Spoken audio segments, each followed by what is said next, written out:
مسلمانوں، آخر میں ہم ایک ایسا نقطہ سامنے لانا چاہتے ہیں جو اس باب میں حرف آخر اور قول فیصل کا حکم دیتا ہے۔ بات ہم مرزا صاحب سے کرتے ہیں۔ مرزا صاحب کا یہ فیصلہ ہے جسے لاہوری جماعت اپنے ہاں بار بار دہراتی رہتی ہے، جو مرزا صاحب کی کتاب ازالہ اوہام صفحہ 28 پیغام صلح 5 دسمبر میں بھی 1973 میں بھی یہ چھپا ہے۔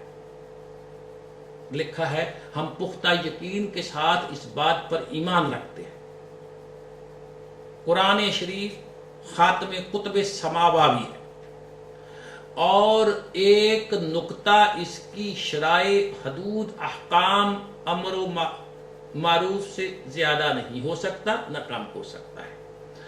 اب کوئی ایسی وحی یا الہام من جانب اللہ نہیں ہو سکتا جو احکام فرقانی کی ترمیم اور تنسیخ یا کسی ایک حکم کی تبدیلی یا تغیر کر سکتا ہو، اور اگر کوئی ایسا خیال کرے تو وہ ہمارے نزدیک جماعت مومنین سے خارج، ملحد اور کافر ہے۔ قرآن کریم نے مسلمانوں جہاد کو جو اہمیت دی ہے وہ کسی بھی مسلمان سے پوشیدہ نہیں۔ حقیقت یہ ہے کہ ایمان کے بعد قرآنی اعمال صالحہ کی فہرست میں سب سے اوپر اس جہاد فی سبیل اللہ بالسیف کا نام آتا ہے۔ سورہ توبہ آیت 111 میں مومنین کی خصوصیت یہ بتائی ہے، فرمایا یہ حقیقت ہے خدا نے مومنین سے ان کی جانیں بھی خرید لی اور مال بھی، اور اس کے عوض انہیں جنت کی زندگی عطا کر دی۔ یہ اللہ کی راہ میں جنگ کرتے ہیں جس میں دشمنوں کو قتل بھی کرتے ہیں، خود بھی قتل ہو جاتے ہیں۔ خدا کا یہ دعویٰ کوئی نیا دعویٰ نہیں، اس نے یہ وعدہ تورات اور انجیل میں بھی کیا تھا، اب اسے قرآن میں بھی دہرایا جاتا ہے۔ اس سے ظاہر ہے کہ کسی شخص کے مومن ہونے کی بنیادی شرط یہ ہے کہ وہ جہاد فی سبیل اللہ کے لیے ہر وقت تیار ہے۔ یہاں تک اس عمل کی افضلیت کا تعلق ہے تو سورہ بقرہ آیت 54 میں ان لڑائیوں میں جان دینے والوں کو اللہ سبحانہ نے فرما دیا مردہ نہیں، زندہ ہے۔ سورہ آل عمران آیت 159 تاکید کر دی کہ ان کے متعلق خیال تک بھی نہ کرو کہ وہ مردہ ہے۔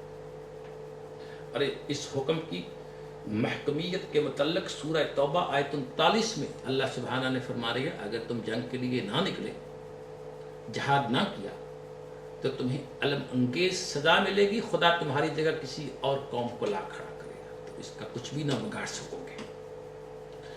یعنی جہاد مسلمانوں کی ملی قومی ہستی کے ساتھ لازم و ملزوم ہے۔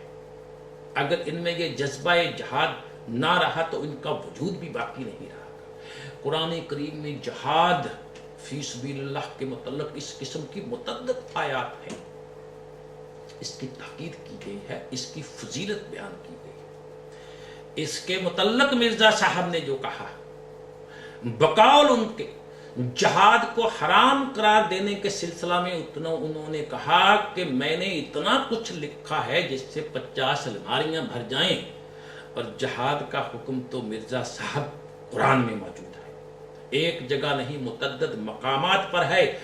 آپ نے خود فرمایا تھا اب کوئی ایسی وحی یا الہام من جانب اللہ نہیں ہو سکتا جو احکام فرقانی قرآن کی ترمیم اور تنسیخ یا کسی حکم کی تبدیلی یا تغیر کر سکے۔ اب اگر کوئی ایسا خیال کرے تو وہ ہمارے نزدیک جماعت مومنین سے خارج، ملحد اور کافر ہے۔ یہ جناب مرزا غلام احمد کے الفاظ ہیں، ان کی کتابوں میں آج بھی موجود ہیں، اور قرآن کے اس حکم کو منسوخ کر دینے کی بنا پر مرزا صاحب خود اپنے فیصلہ کے مطابق جماعت مومنین سے خارج، ملحد اور کافر قرار پا جاتے ہیں۔ لہٰذا انہیں مامور من اللہ، نبی، مجدد، محدث، مسیح موعود وغیرہ تسلیم کرنا تو ایک طرف، انہیں مسلمان بھی قرار نہیں دیا جا سکتا۔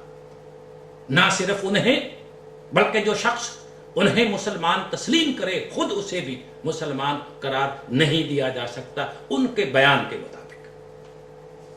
ان تصریحات سے واضح ہو گیا ہوگا کہ احمدی حضرات خواہ قادیانی ہوں، خواہ لاہوری ہوں، مرزا صاحب کے دعویٰ کو سچا سمجھنے کی بنا پر دائرہ اسلام سے خارج قرار پا جاتے ہیں، اور یہ ایک ایسی حقیقت ہے جس سے انکار نہیں کیا جا سکتا۔ میرے محترم دوستوں اور بزرگوں، ہم نبوت کی حقیقت اور ماہیت کو تو نہیں جان سکتے، لیکن قرآن کریم نے مقام نبوت کا جو تصور پیش کیا ہے وہ اس قدر عظیم اور بلند ہے کہ ساری کائنات اس کے سامنے جھکی نظر آتی ہے۔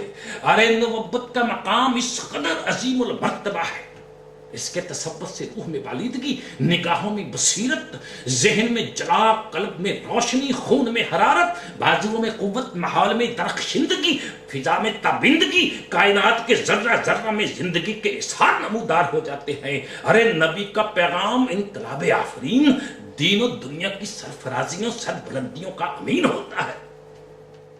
وہ مردوں کی بستی میں سورہ اسرافیل پھونک دیتا ہے، اس سے قوم کے روح کے مفلوج میں پھر سے خون حیات رقص کرنے لگتا ہے۔ وہ اپنی ملت کو زمین کی پستیوں سے اٹھا کر آسمان کی بلندیوں پر پہنچا دیتا ہے۔ اس کے ایک ہاتھ میں زمین کی خلافت ہوتی ہے مسلمانوں، دوسرے ہاتھ میں آسمان کی بادشاہت ہوتی ہے۔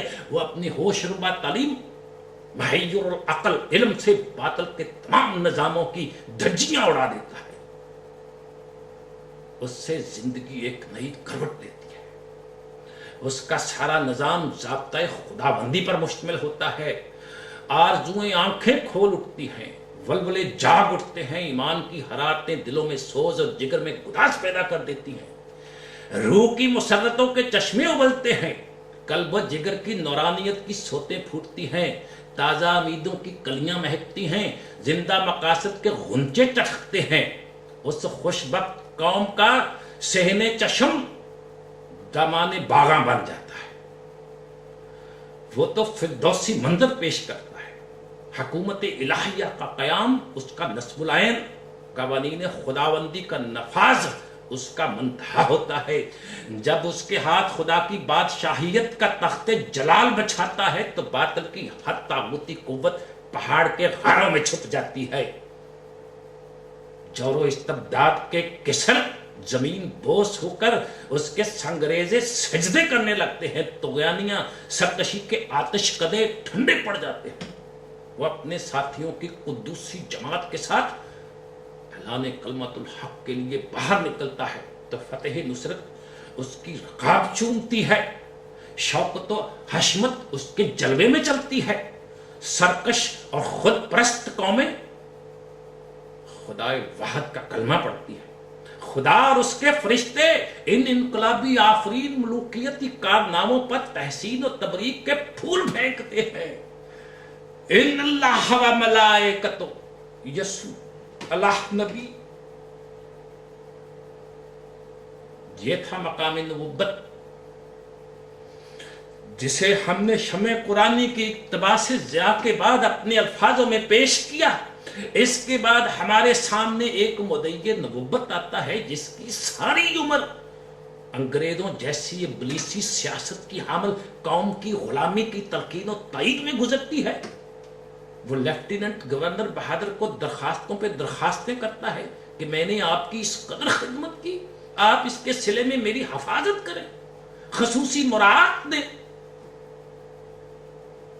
سوچئے عزیز من، اس سے نبوت کس مقام پر گر جاتی ہے۔ ارے مقام نبوت تو ایک طرف، شمع نبوی سے ضیاء پانے والے مرد مومن کی کیفیت یہ ہوتی ہے کہ اس کی نگاہوں سے قوموں کی تقدیریں بدل جاتی ہیں۔ یہ ہے نبی کا مقام۔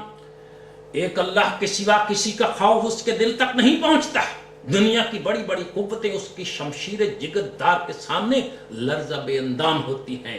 اس کی قوت بازو حکومت خداوندی کے ممکن اور بقا کی ضمانت ہوتی ہیں۔ وہ قوانین خداوندی کا عمل نفاذ کرتا ہے۔ یہ وہ مجدد ہوتا ہے جس کی قوت ایمانی بصیرت فرقانی سے محمد رسول اللہ والذین معہ کے عہد رسالت ماب کی یاد تازہ ہو جاتی ہے۔ ارے یہ وہ مسیح ہوتا ہے جس کے اجاز نفس سے مردہ قوم میں پھر زندگی آ جاتی ہے۔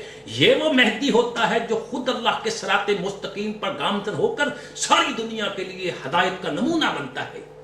ارے یہی وہ مرکز ہوتا ہے جس کے گرد ایسی جماعت کا دائرہ کھچ جاتا ہے جس کے لیے سورہ مائدہ میں فرمایا اللہ ان سے محبت کرتا ہے، وہ اللہ سے، وہ مومنین کے سامنے جھکے ہوئے مخالفین کے مقابل میں غالب ہوتے ہیں، اللہ کی راہ میں جہاد کرنے والے کسی ملامت کرنے والے کی ملامت سے نہ ڈرنے والے۔ اس کے برعکس دیکھیے آپ کو اس عہد کی مجددیت، مہدیت، مسیحت اور نبوت سے محکومی مسکینی کے سوا اور کیا ملا؟ یہ آنے والا آیا آ کر چلا گیا۔ قوم کی حالت یہ ہے کہ کچھ کہنا تو ایک طرف، اس کی خاکستر پارینہ میں کہیں کوئی دبی ہوئی چنگاری تھی، وہ بھی اس کے تنفس برق آورا کی برکت سے بجھ گئی ہے۔ میرے دوستوں اور بزرگوں، سب سے پہلی بات یہ سمجھ لیجئے کہ حضور نبی اکرم کے بعد نبوت کے امکان کا تصور بھی انسان کو امت محمدیہ کے دائرہ سے خارج کر دیتا۔ نبوت کی ایک ہی قسم ہے، وہی اصلی اور حقیقی نبوت ہوتی ہے جو خدا کی طرف سے وہبی طور پر ملتی ہے۔ نبوت کے معنی ہے خدا کی طرف سے براہ راست علم حاصل ہونا، اس علم کو وحی، اس نبی کی کتاب کہا جاتا ہے۔ یہ وحی اپنی آخری صورت میں مکمل غیر متبدل شکل میں قرآن کی دفتین میں ہمیشہ ہمیشہ کے لیے محفوظ کر دی گئی، لہذا ختم نبوت ہو گیا۔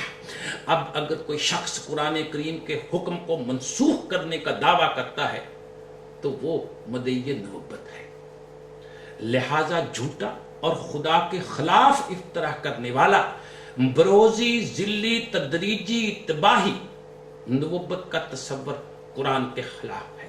مسیح موعود، مجدد، مہدی کا ذکر بھی قرآن میں نہیں۔ ختم نبوت کے بعد رسالت محمدیہ کا عملی نفاذ قرآنی نظام حکومت کی شکل میں ہے۔ اسی نظام کی وارث امت محمدیہ خیر الامم ہے۔ قرآن کریم قیامت تک تمام بنی نوع انسان کے لیے غیر متبدل اور مکمل ضابطۂ حیات ہے، اس کا ایک حرف بھی منسوخ نہیں ہو سکتا، اسی کو ختم نبوت کہتے ہیں۔ اللہ سبحانہ میرا اور اب سب بہن بھائیوں کا حامی و ناصر ہو اور ہدایت کا رستہ عطا فرمائے۔ وآخر دعوانا الحمدللہ رب العالمین، والصلاة والسلام